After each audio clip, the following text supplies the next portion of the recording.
Hey everybody, Quilting here. So we're still working on our New York beauty, and there's a couple of things I wanted to add to your toolbox, okay, when you're working on your paper piecing. So remember when I talked about having regular printer paper and then the copy paper that's really thin? So what I have here is two samples of that, okay? So I want to talk about your stitch length, okay? So on this is my copy trace paper. We can see right through it. I kept my stitch length at a 2 on there, okay?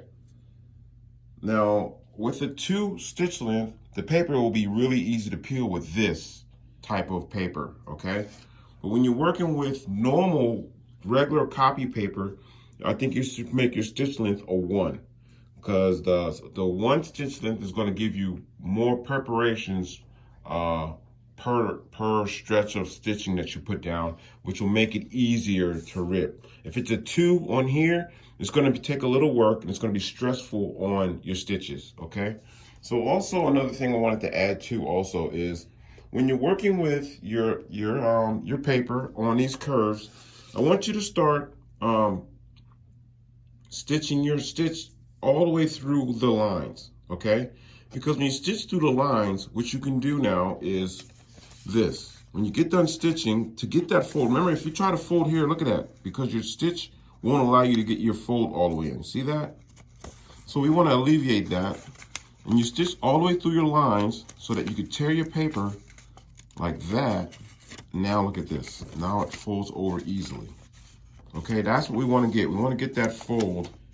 Because remember, we pre-folded these, right? So we're going to tear the paper right up to that line where the fold is and just fold it over on the line.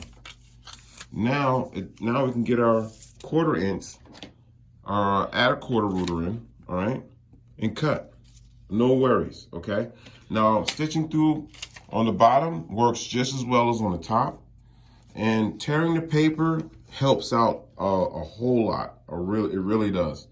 So when you have that tear, it allows you to really get the fold on the exact line that you pre-folded before, okay?